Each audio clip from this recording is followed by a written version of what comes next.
ગત 25 મેનો દિવસ રાજકોટ ગુજરાત તથા સમગ્ર દેશ માટે એક કાળો દિવસ હતો, કેમ કે રાજકોટના એક ટીઆરપી ગેમ ઝોનની અંદર આગ લાગી અને 27 નિર્દોષ લોકોએ પોતાનો જીવ ગુમાવ્યો. સ્થાનિક તંત્રને તો શાયદ ખ્યાલ હશે, આરએમસીને પણ ખ્યાલ હશે કે રાજકોટની અંદર એક આવો ગેમ ઝોન ચાલે છે જેની અંદર ફાયર એનઓસી નથી અને ભવિષ્યમાં કોઈ પણ આગ લાગે તો બચવાની કોઈ શક્યતા દેખાતી નથી.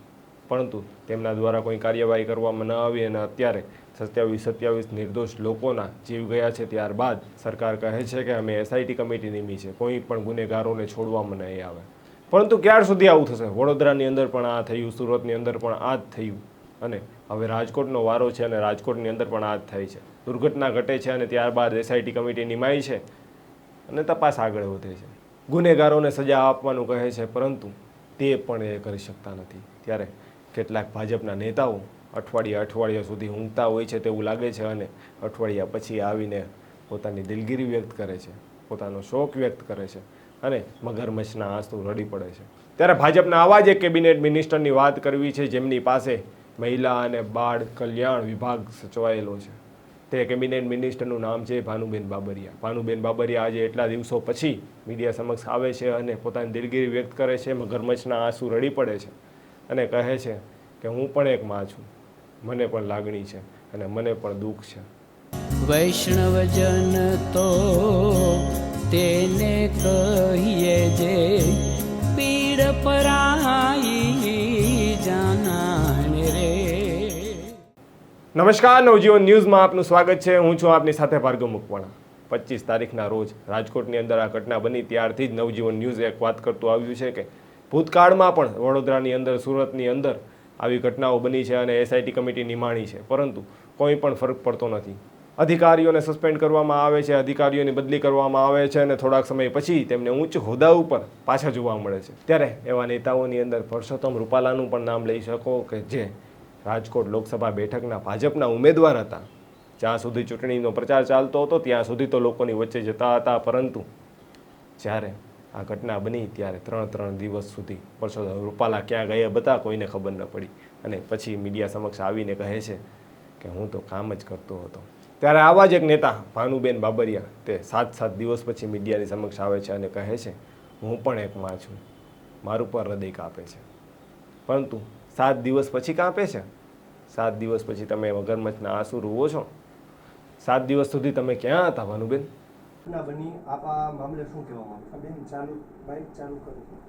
જ્યારે આ દુર્ઘટના બની ત્યારે મને સમાચાર મળ્યા, હું બહાર હતી, પરંતુ તરત ને તરત મેં કલેક્ટર, મ્યુનિસિપલ કમિશનર અને પોલીસ કમિશનર સાથે વાત કરી અને તાત્કાલિક બધા જ ત્યાં પહોંચી જાય અને જે કાંઈ કાર્યવાહી કરવાની હોય સંપૂર્ણ કાર્યવાહી ત્યાં કરે.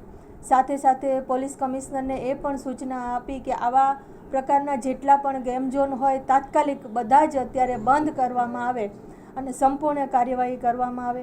પછી બીજે દિવસે વહેલી સવારે હું રાજકોટ પહોંચી ગઈ હતી. મુખ્યમંત્રી શ્રી ઘટના સ્થળે પહોંચ્યા અને હું સિવિલ હોસ્પિટલમાં હતી. ત્યાં મેં અધિકારીઓ સાથે સમગ્ર ઘટના બાબતે ચર્ચા કરી હતી અને ત્યાંથી પછી અમે લોકો ત્યાં એમ્સની વિઝિટ કરવા પણ ગયા હતા. મુખ્યમંત્રી સાથે એમ્સની વિઝિટ પણ કરી હતી અને ત્યાર પછી બપોરના 2:30 વાગે મેં ઘટના સ્થળની મુલાકાત ત્યાં પણ હું ગઈ હતી. પરંતુ જોગાનું જોગ મને એવું લાગે છે કે જ્યારે આવી કોઈ દુર્ઘટના બની હોય ત્યારે મને ફોટા પાડવા યોગ્ય ન લાગ્યા, એટલે મેં મારા ત્યાં કોઈ પણ ફોટા નહોતા પાડ્યા, સિવિલ હોસ્પિટલમાં પણ ફોટા નહોતા પાડ્યા. ત્યાર પછી સોમવારના દિવસે મારા જ વિસ્તારના વોર્ડ નંબર 12ના એક વ્યક્તિ, તેમાં એનું પણ મૃત્યુ થયું હતું, નીરવ વેકરિયા કરીને. એના પરિવારને પણ મળવા ગઈ, એને પણ સાંત્વના આપી. ત્યાર પછી મારા વિસ્તારનું કોટડા સાંગાણી તાલુકાનું ખરેડા ગામ છે, એ ખરેડા ગામમાં પણ સત્યપાલ કરીને એક યુવાનનું મૃત્યુ થયું આ દુર્ઘટનામાં, એમના પરિવારને પણ મળી હતી. ત્યાર પછી લોધિકા તાલુકાનું સાંગણવા ગામ છે, ત્યાંના જીતુબા કરીને છે, એમના પરિવારના પણ 5 વ્યક્તિ આ દુર્ઘટનામાં એક્સપાયર થયા હતા. એમની સાથે પણ સતત હું ફોનમાં સંપર્કમાં હતી. આમ સમગ્ર દુર્ઘટના દરમિયાન હું લોકોની વચ્ચે હતી. ત્યારબાદ સીટની રચના કરી. મુખ્યમંત્રી સાથે એક મીટિંગ પણ આ બાબતે મેં ગાંધીનગર કરી. સીટની રચનામાં એક પણ ગુનેગારને છોડવામાં નહીં આવે. જ્યારે આટલા બધા લોકોએ 27 લોકોએ પોતાના જીવ ગુમાવ્યા છે, ત્યારે એક મહિલા તરીકે મને પણ દુઃખ છે. હું પણ એક માં છું. મને પણ તકલીફ થાય છે કે જ્યારે આપણને થોડીક પણ વરાળ અડે અને આપણો હાથ બળી જાય છે, કેટલી તકલીફ થાય છે. ત્યારે આજે આટલા લોકોએ પોતાનો જીવ ગુમાવ્યો છે. સીટની રચના પણ થઈ છે અને કોઈ પણ ગુનેગારને છોડવામાં નહીં આવે. મુખ્યમંત્રી પણ એ દિશામાં કામ કરી રહ્યા છે અને સીટ પણ એ દિશામાં કામ કરી રહી છે. બેન, આ ગંભીર ઘટના છે. આપની આંખમાં પણ અત્યારે આંસુ છે, પરંતુ આપની ઉપર આવા સમયે આરોપ એવો લાગ્યો હતો કે બેન છે ક્યાં? ભાઈ, મેં વાત કરી જેમ કે જ્યારે દુર્ઘટના બની એ સમયે હું અહીંયા હાજર નહોતી, પરંતુ હું બીજા જ દિવસે સવારે અહીંયા પહોંચી ગઈ હતી. સૌથી પહેલાં હું સિવિલ ગઈ હતી, જે મેં વાત કરી. ત્યાર પછી હું એમ્સમાં ગઈ હતી અને જે પરિવારને હું સાંત્વના આપવા ગઈ હતી, મને ત્યારે એવું યોગ્ય ન લાગ્યું કે મારે ત્યાં ફોટો પાડવો જોઈએ, પરંતુ જે પરિવારનું દુઃખ છે એ જ દુઃખ મને દુઃખ છે. અને અમુક લોકો દ્વારા એવું ચલાવવામાં આવ્યું કે બેન રાજકોટમાં નથી, પરંતુ જ્યારથી આ ઘટના બની એના બીજા જ દિવસથી હું અહીંયા રાજકોટમાં છું અને મારાથી બનતી તમામ કાર્યવાહી અધિકારીઓ સાથે સંપર્કમાં છું. જ્યારે ડીએનએ ટેસ્ટ થયા, ડીએનએ ટેસ્ટ માટે પણ સતત ને સતત ગાંધીનગર અને કલેક્ટર સાથે ચર્ચા કરતી હતી અને જે લોકોના મૃત્યુ થયા હતા એના મૃતદેહ એના પરિવારને મળી જાય એના માટે પણ હું સતત ને સતત ચિંતા કરતી હતી. બેન, જે સમગ્ર ઘટના છે એ ખૂબ જ દુઃખદ ઘટના છે, પરંતુ આવા સમયે એવું પણ નામ સામે આવી રહ્યું છે કે ભારતીય જનતા પાર્ટીના જ કોઈ એક ધારાસભ્યએ ભલામણ એવી કરેલી હતી, ડિમોલેશન અટકી ગયું હતું. બેન, જો ભાનુબેનનું નામ હશે તો ભાનુબેન શું કરશે? હું જાહેર જીવન છોડી દઈશ ભાઈ. બેન, આવી દુર્ઘટનામાં કોઈ પણ ગુનેગાર હોય ને, કોઈ પણ ગુનેગાર એને છોડવા ન જોઈએ. અને સીટ એટલે તમે સમજી શકો છો કે સીટ શું કહેવાય. અને મુખ્યમંત્રી શ્રી પણ એ જ દિશામાં કામ કરી રહ્યા છે કે કોઈ પણ ગુનેગાર હોય એને છોડવામાં નહીં આવે. બેન, આપના મકાનની સામે ટાઉન પ્લાનર જે સાગઠિયાનું મકાન આવેલું છે, આનું નામ આવ્યું છે, આરોપીમાં ધરપકડ કરવામાં આવી છે, અનેક મિલકત હોવાનું નામ સામે આવ્યું છે. આને કઈ રીતે જુઓ છો? સીટે જે કાર્યવાહી કરી છે એ કાર્યવાહીમાં જે પણ દોષિત હોય એ દોષિતને છોડવામાં નહીં આવે. એમને પણ સાગઠિયા આ નેતાઓને કોકના આશીર્વાદ હોય તો જ આવી રીતે સાગઠિયા આ ટીપીઓ સાગઠિયાનું આટલું કારસ્તાન, આટલી મિલકતો સામે આવી, અને નેતાઓના કોક હાથ હોય તો જ ને. શું લાગે છે આપને, કોના હોઈ શકે? જે કોઈ ગુનેગારો સાથે સંકળાયેલા હશે સરકાર એને નહીં છોડે. સીટની રચના થઈ છે. સીટ એટલે ભાઈ તમે સમજી શકો છો કે સીટ એટલે શું. સતત તમે સીટની કાર્યવાહી જે થાય છે તમે આખો દિવસ મીડિયાને બતાવો છો, મીડિયાના માધ્યમથી લોકોને તમે જાણકારી આપો છો. એટલે સીટની રચના થઈ છે. સીટના માધ્યમથી જે કાર્યવાહી થાય છે, કોઈ પણ ગુનેગાર હશે એને છોડવામાં નહીં આવે. સીટ અત્યારે કાર્યવાહી કરે છે, પરંતુ એ તો દુર્ઘટના બાદની કાર્યવાહી છે. પરંતુ સવાલ એ છે તમારા ઘરની સામે જેનો આવડો મોટો બંગલો બને છે, તો આ તમારા ધ્યાનમાં હતું એમ સવાલ છે. ભાઈ, સીટમાં જે કાંઈ બાબતો આવશે એની સંપૂર્ણ કાર્યવાહી સરકાર અત્યારે કરવા માટે તૈયાર છે. ભાઈ, ઘરની સામે બંગલો બનતો હોય તો ખ્યાલ જ હોય ને. તો આ સાગઠિયાને કઈ રીતે જુઓ છો બેન? આ એમનું નામ આવ્યું છે, એમ નહીં. ખરેખર આમાં તપાસ થવી જોઈએ ક્યાં ક્યાં નેતાને એના ઉપર હાથ છે. કારણ કે તમે તો મંત્રી હમણાં બન્યા બેન, આવી રીતે વર્ષોથી ચાલતું આ 10 વર્ષથી ચાલતું આ શાસન એમનું કઈ રીતે જુઓ છો? આપણે તો નજરે જોઈએ. અત્યારે જે દુર્ઘટના બની છે ને ભાઈ, એ દુર્ઘટના પછી સીટની રચના થઈ છે અને જે ગુનેગારો હશે અને ગુનેગારો સાથે જે પણ કોઈ સંકળાયેલા હશે એને છોડવામાં નહીં આવે. જે કોઈ સંકળાયેલા હશે બધાની સામે સરકાર કાર્યવાહી કરશે. બેન, જે રીતના વાત કરવામાં આવે, દર વખતે અધિકારીઓના નામ આવે, દર વખતે અધિકારીઓ ભ્રષ્ટ હોવાની વાતો કરે છે, નેતાઓ કોઈ નથી એવું લાગે છે આપને?